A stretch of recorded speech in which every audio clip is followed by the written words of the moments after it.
You don't run. You upgrade. Earth in 2980 is drowning in fire. The outside temp in London is 130 degrees. The oceans reek of sulfuric acid. But you don't feel a thing.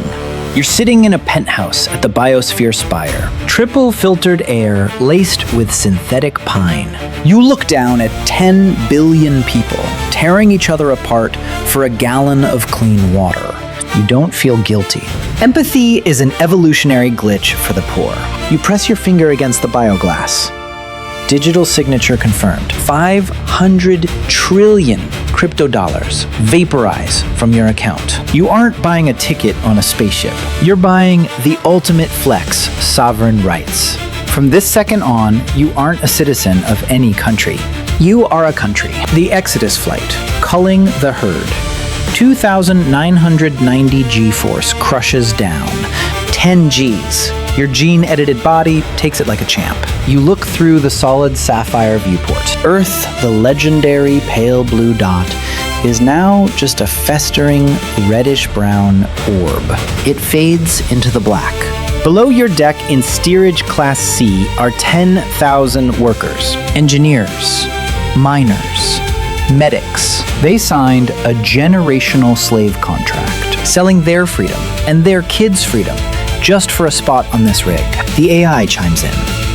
Life support failure in Sector C4. You could save them by burning 2% of your oxygen reserves. You don't. You swipe left.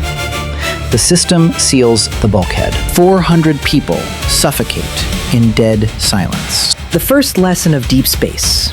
Out here, people aren't lives. People are assets. And assets are expendable. Staking the claim, 3,000. The year 3000.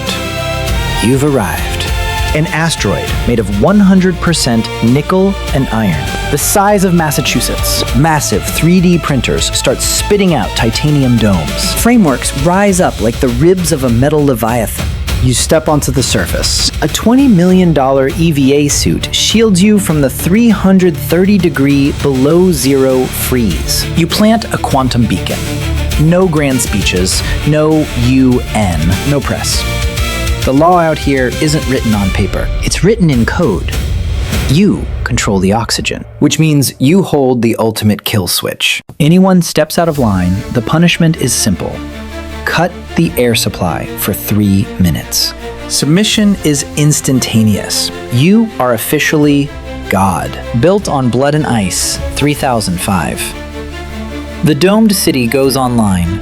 Earth's gutter rats are now spacebound worker bees. Zipped up in cheap hazard suits mining ice from comet belts just to get water. A micrometeorite storm hits out of nowhere. A rock the size of a grain of sand rips through at 25,000 miles per hour. It punches straight through a miner's helmet. Blood. Brains. Oxygen. All sucked out into the vacuum in a tenth of a second. No screams. Just the bone-chilling silence of the void. The corpse drifts off into the dark. You're standing in mission control. The productivity chart dips by 0.01%. You push a button. Another worker from cryostorage gets thawed out to take their place. Death out here doesn't get a funeral. It's just a variable on an Excel spreadsheet. Top of the food chain, 3050. You're 120 years old, but your cells look like a 25-year-old's. Your organs get 3D reprinted every 5 years. Your blood is pumped full of nanobots sweeping for any disease. Your territory has expanded. You've got your own drone army, your own fusion plant. You are the apex predator of the solar system, but it's always coldest at the top. You catch a signal. A warning. Another sovereign territory owned by a trillionaire dynasty is creeping up on your mining belt. They don't send a diplomatic letter. They drop a 10-ton tungsten rod free-falling from high orbit. Pure kinetic energy. It smashes into your auxiliary power grid. The station goes nuclear. 3,000 workers vaporized in a blink. Your ego is bruised. it's game on. No flashy sci-fi laser battles. War between space lords is just algorithms hacking each other's life support. Whoever runs out of air first loses. The infinite loop. You win the war. You swallow the enemy's turf whole. Now you're running an empire spanning 20 million square miles of deep space. You stand in front of the panoramic glass, staring back toward the inner solar system. Earth is now just a dead, gray blip. Flatlined. Billions of poor souls buried under layers of ash. You survived. You beat Mother Nature, and you beat your own kind. But as you gaze out into deep space, past the Oort cloud, your quantum radar pings a massive object the size of a moon, creeping in. Zero radio emissions, no transponder signal. It's bigger than you packing heavier tech, and it's hungry for resources. A brutal reality check hits you. It doesn't matter how many trillions you have, or how ruthless you are. Once you step off Earth, you are no longer God. You just hit reset, starting at the bottom of a much bigger food chain. The dark mass that eats starlight. 3051. The bogey isn't slowing down. It eclipses the entire Orion constellation. Your radar can't scan its makeup. It's not built out of titanium or the pure carbon alloys of the elites. Its surface is jagged, patched together, pitch black. It looks like a massive junkyard compressed by gravity. You trigger the defense grid. 50,000 combat drones detach from the hive, primed to unleash hell. But your panoramic command screen goes black. Your $1 trillion AI gets bricked in 0.3 seconds. No breach alerts. They didn't hack your firewalls. They used a raw, brutal EMP to smash your entire grid from the inside out. Your drones become floating scrap metal, drifting aimlessly. The city's massive titanium vault doors slowly pry open. You aren't being attacked. You're being burglarized. The truth about the gutter rats. A raw video feed hijacks your backup monitors. You brace yourself for some alien species. But no, it's a human face. A hyper-realistic human face. None of that genetic perfection BS. Rough skin. Jagged burn scars slicing across the cheek. Bloodshot, cloudy eyes, packed with generations of bred-in hatred.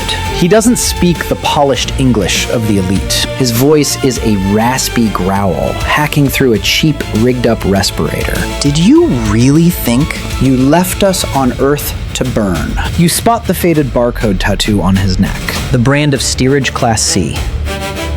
The truth hits like a sledgehammer. When Earth flatlined, the 99% didn't just roll over and die. Pure desperation bred a new kind of life. They slaughtered each other, cannibalized each other, and eventually they stripped the Earth's core down to the studs. They scrapped together every piece of orbital junk and dead space stations, welding it into a grotesque, bastardized ship. A generation ship for the damned. They didn't fly out here looking for a new home. They flew out here looking for you. Karma isn't some spiritual concept out here. In this universe, karma has mass and acceleration. The swarm boards. They don't blow the dome. They need your infrastructure. Rusted steel boarding tubes violently breach the biosphere's main lobby. Thousands of them pour in. They aren't rocking high-tech tactical gear. They're in patched-up astronaut suits, caked in coal dust and dried blood. Your clone security force opens fire. Useless. These people don't fear death. They swarm like a colony of starving ants, tearing things apart, smashing through bulkheads with heavy-duty crowbars. The sterile, high-end luxury of the 1% is instantly contaminated by the sour stench of sweat, machine grease, and primal savagery. Your command center doors are blown off the hinges. Two massive grunts walk in. They grab your synthetic spider silk collar and body slam you onto the cold glass floor. You don't beg. Billionaire pride doesn't let you shed a tear. You scream, "I have $500 trillion in my account." "Name your price," the Alpha walks up. A worn-out, heavy-duty combat boot stomps hard onto your face. The force is so heavy it cracks your cheekbone. "Out here," he whispers, "your money doesn't print oxygen." The punishment loop. 3100. The year 3100. Humanity's greatest sovereign territory now belongs to the bottom feeders. You aren't killed. Putting a bullet in your head would be too merciful. They purge the regenerative nanobots from your blood. Rapid aging hits your body at double speed. Today, the outside temp on the asteroid is 330 below zero.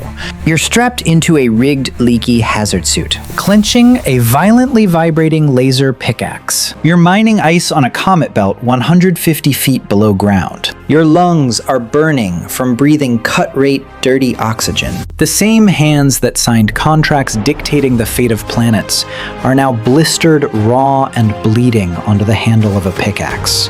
You look up at the dark roof of the cave.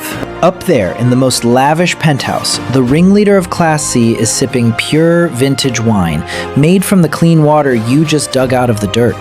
The weak overthrew the strong, but the system didn't change one bit. The cage just got new management, and you went from playing an almighty god right back to being a speck of dust, a flea at the absolute bottom of an endless universe. The evolutionary loop has come full circle. The ultimate apex predator. The universe doesn't give a damn about fairness. It didn't punish you for being a tyrant to 10 billion people. It punished you because you got weak. Viewed from a light year away, asteroid 16 Psyche is still just a cold, gray, meaningless piece of grit floating in the void. Not a single star blinks. Not a single galaxy cares that on this piece of grit, a multi-trillion-dollar dynasty just collapsed and an empire of outcasts just rose from the ashes. The poor ate the rich. The slaves became the masters. But human nature didn't evolve. Greed, hatred, and the burning desire to step on your fellow man weren't left behind on Earth. They just got boxed up and shipped to a different solar system. You swing the laser pick into the permafrost. A chunk of ice splinters off, catching the faint glint of an alien sun. You catch your reflection in that shard. You're no longer some grand elite mastermind. You're just a filthy, withered creature desperately clinging to every single heartbeat. You're starving. You're freezing. Your muscles are screaming. One final truth hits you. Whether you're the 1% ruling the world, or the 99% crushed under it, whether you build cities out of titanium or scavenge trash out of the gutters, when facing the cold reality of entropy, the pitch-black void, and the infinite expansion of the cosmos, all of humanity is sitting at the absolute bottom of the food chain. We are all just food for time. And time never gets full.